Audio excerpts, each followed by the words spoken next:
Good morning students. तो आज का जो टॉपिक है वो पिछले वीडियो के का सेकंड पार्ट यानी कि एब्जॉर्प्शन ऑफ वाटर का सेकंड पार्ट है। तो आज हम लोग इस पार्ट के अंदर जो देखेंगे यानी कि पिछले भाग के अंदर हमने पढ़ा था कि जो सॉइल वाटर है वो किस प्रकार से सॉइल के अंदर उपस्थित रहता है और पौधों को किस प्रकार का जल उपलब्ध होता है। तो आज के टॉपिक में हम लोग देखें तो जैसा कि मैंने आपको बताया था कि प्लांट्स को केवल कैपिलरी वाटर उपलब्ध होता है। फील्ड कैपेसिटी यानी कि ग्रेविटेशनल वाटर के निकल जाने के बाद में जितना जल सॉइल के अंदर उपस्थित होता है उसे फील्ड कैपेसिटी या वाटर होल्डिंग कैपेसिटी किसी भी सॉइल की कहते हैं। और वाटर होल्डिंग कैपेसिटी सबसे अच्छी किसकी होती है? दोमट मिट्टी यानी कि लोम की।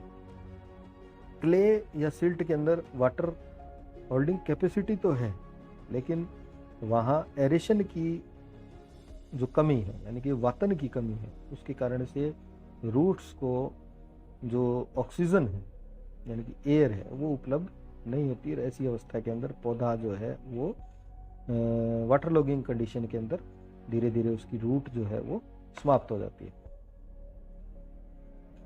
तो यहाँ देखें आप लोग कि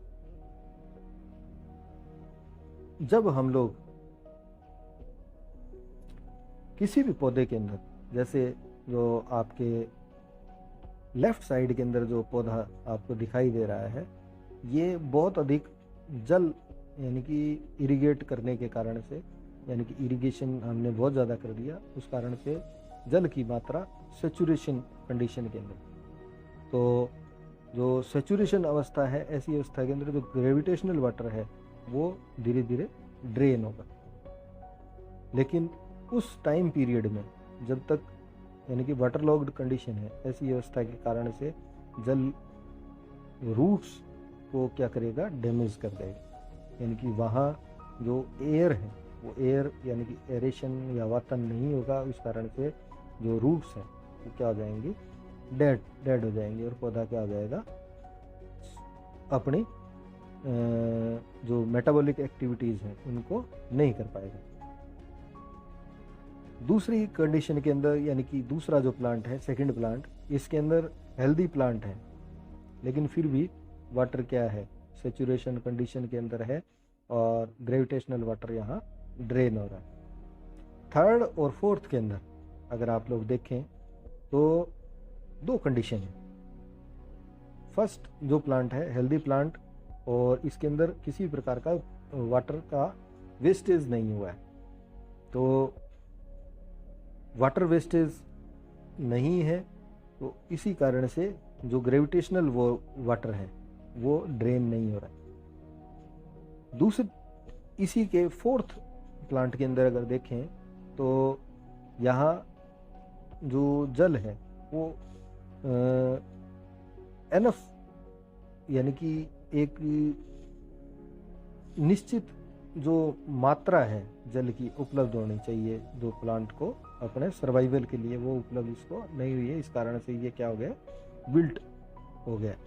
अब यहाँ दोनों जो प्लांट्स हैं थर्ड और फोर्थ, इनके अंदर plant available water, field capacity और एक परमानेंट विल्टिंग पॉइंट, ये दो पॉइंट है।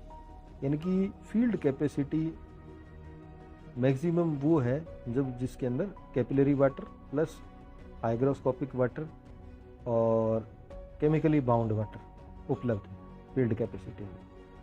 परमानेंट विल्टिंग पॉइंट वो पॉइंट है जब केवल हाइग्रोस्कोपिक वाटर और केमिकली बाउंड वाटर सॉइल के अंदर प्रेजेंट है लेकिन कैपिलरी वाटर उपलब्ध नहीं है। तो ऐसी अवस्था के अंदर पौधा क्या है? जल को ग्रहण नहीं कर पाएगा और पौधा क्या हो जाएगा?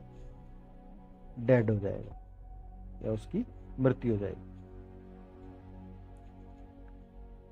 वाटर होल्डिंग कैपेसिटी और फील्ड कैपेसिटी, जैसा पहले भी मैं आपको बता चुका कि वाटर होल्डिंग कैपेसिटी किसी भी सॉइल की टेक्सचर के ऊपर यानी कि उसकी संरचना के ऊपर निर्भर करेगी कि वो वाटर को फिजिकली कितना पकड़ सकती है, यानी कि बांध के रख सकती है। ग्रेविटेशनल वाटर के निकलने के पश्चात जो जल सॉइल का यूनिट जो इकाई भार है वो जितना वाटर ग्रहण करता है यानी कि बांध के रखने की क्षमता रखता है, उसे ही वाटर होल्डिंग कैपेसिटी कहते हैं।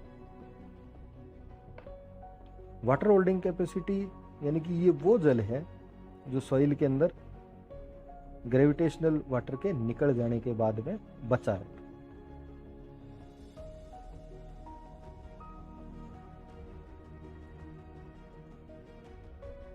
सॉइल पार्टिकल्स जिस जल को कोहेशन फोर्स के कारण से बांध के रखते हैं, जो कैपिलरीज के अंदर जो बांध के रखते हैं, वही क्या है, होल्डिंग वाटर। इसका जो मापन है यानी कि वाटर होल्डिंग कैपेसिटी है, उसका मापन रेनफॉल के 2 या 3 दिन बाद में किया जाता है।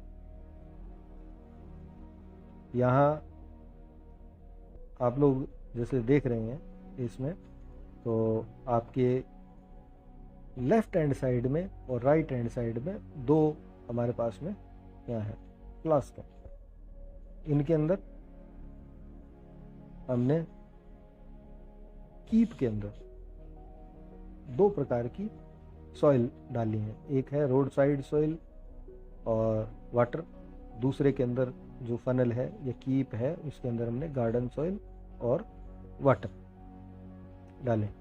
अब ये मेजरिंग सिलेंडर है, जो बीकर है, इनके अंदर आप लोग वाटर का लेवल देखें तो जो रोड साइड सॉइल है, उस रोड साइड सॉइल से जो ग्रेविटेशनल वाटर है वो बहुत कम मात्रा में निकल रहा है, जबकि जो गार्डन सॉइल है उसमें से सॉइल के अंदर से जो वाटर है वो ज़्यादा मात्रा के अंदर इकट्ठा हो रहा है। तो वाटर होल्डिंग कैपेसिटी किसकी ज़्यादा हुई? वाटर होल्डिंग कैपेसिटी ज़्यादा हुई किसकी? रोड साइड सॉइल की। तो गार्डन सॉइल जो है वो अधिकांशतः किसी प्रकार की लोम प्रकार की यानी कि दोमट प्रकार की मिट्टी मानी जाती है। तो इसकी जो सॉइल है वो पौधे के लिए उपयुक्त होती है, यानी कि इसके अंदर जो सैचुरेशन है जल का वो नहीं आ पाता। परमानेंट विल्टिंग पॉइंट, अब परमानेंट विल्टिंग पॉइंट या स्थायी मुरझान जो बिंदु है या विल्टिंग पॉइंट है या विल्टिंग कोफिशिएंट है, ये जल की वो मिनिमम मात्रा है सॉइल के अंदर जो पौधे को मुरझाने से रोकती है। यानी कि जल की वो मात्रा जो पौधे को मुरझाने नहीं दे, उसे ही परमानेंट विल्टिंग पॉइंट कहते हैं। यानी कि परमानेंट विल्टिंग पॉइंट से जल ज़्यादा अगर होगा तो पौधा क्या होगा, मुरझाएगा नहीं, जबकि अगर परमानेंट विल्टिंग पॉइंट से जल कम हो जाएगा तो ऐसी अवस्था के अंदर जो पौधा है वो क्या हो जाएगा, मुरझा जाएगा। सॉइल वाटर अगर इस पॉइंट से नीचे चला जाएगा तो पौधा मुरझा जाएगा और ये दोबारा रिकवर नहीं कर पाएगा, क्योंकि इसकी टर्जिडिटी जो है वो समाप्त हो जाएगी और सेल्स जो है वो फ्लैसिड होकर पौधा विल्ट हो जाएगा। तो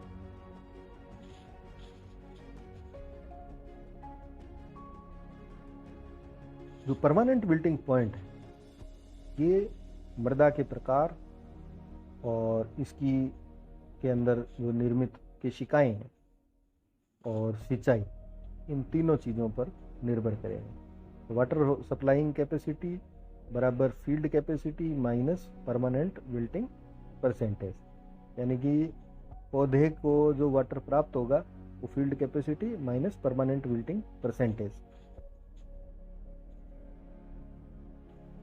पौधे के जो वाटर एब्जॉर्ब करने वाले या जल अवशोषित करने वाले अंग क्या क्या हैं। एल्गी और फंजाई में कोई भी विशिष्ट इस प्रकार का अंग नहीं पाया जाता जो जल को का अवशोषण करता हो। ब्रायोफाइट और लोअर प्लांट्स के अंदर राइजोइड्स या मूलाभास पाए जाते हैं जो जल का अवशोषण करते हैं। हायर प्लांट्स के अंदर मूल तंत्र पाया जाता है, यानी कि रूट सिस्टम पाया जाता है, और रूट्स जो हैं वो वाटर के साथ साथ में मिनरल्स भी एब्जॉर्ब करते हैं। अब देखें हम लोग टाइप्स ऑफ रूट सिस्टम। तो हमारे पास में 3 प्रकार की रूट्स पौधों के अंदर मिलती हैं जो हायर प्लांट्स हैं उनके अंदर। फर्स्ट है टैप रूट, दूसरी है फाइब्रस रूट, तीसरी है एडवेंटिशियस। टैप रूट क्या है? टैप रूट यानी कि मूसला मूल, फाइब्रस रूट यानी कि जकड़ा मूल, एडवेंटिशियस अपस्थानिक मूल। टैप रूट अधिकांशतः जो डाइकोट प्लांट्स हैं उनके अंदर पाई जाती है। फाइब्रस रूट सामान्यतः मोनोकोट यानी कि एक बीजपत्री पादपों में पाई जाती हैं। एडवेंटिशियस रूट जो है वो यानी कि शूट यानी कि पर्रों के किन्हीं भागों से निर्मित होते हैं। टैप रूट के अंदर जो प्राइमरी रूट है वो ग्रो करती है और स्टाउट हो जाती है। सेकेंडरी और टर्सरी रूट जो है वो प्राइमरी रूट से निर्मित होते हैं।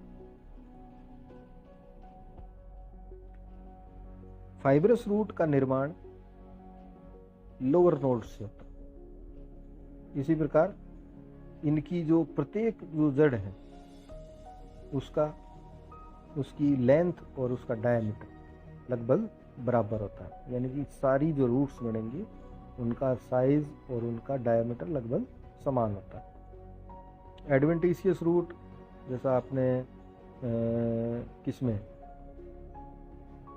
क्योंकि ये रूट सिस्टम से न डेवलप होकर कहाँ से डेवलप होती हैं, स्टेम या शूट से डेवलप होती है। जैसे आपने बरगद के अंदर देखी होंगी या आपने मक्का के अंदर देखी होंगी, तो इन्हें जो ये एडवेंटिशियस रूट है यानी कि अपस्थानिक रूट कहा जाता है।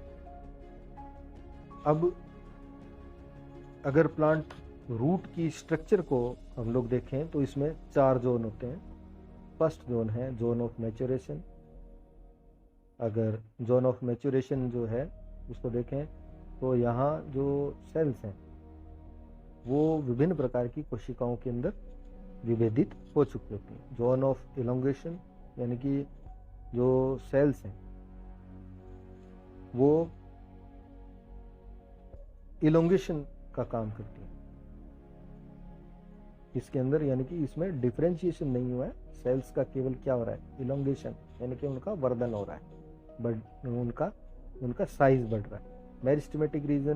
मेरिस्टेमेटिक रीजन वो है जो विभज्योतकी क्षेत्र है जहाँ कोशिकाएं विभाजित होने वाली अवस्था में। तीसरा जो क्षेत्र है, चौथा जो क्षेत्र है रूट का, वो है रूट कैप, जो कि मेरिस्टेमेटिक रीजन को इससे बचाता है, मैकेनिकल इंजरी से बचाता है। सॉइल पार्टिकल्स के कारण से जो लगने वाली मैकेनिकल इंजरी होती है उससे बचाता है। तो अगर आप लोग देखें तो रूट हेयर्स जो है वो रूट हेयर्स कहाँ मिलेंगे, जोन ऑफ मैच्योरेशन, यानी कि जो मैच्योरेशन जोन है यहीं पर रूट ऑफ ये जो रूट हेयर्स हैं वो पाए जाएंगे, यानी कि डिफरेंशिएशन हो चुका है। और जल को ग्रहण करने का जो मुख्य कार्य है वो कौन करते हैं, रूट हेयर्स करते हैं। थर्ड जो पार्ट है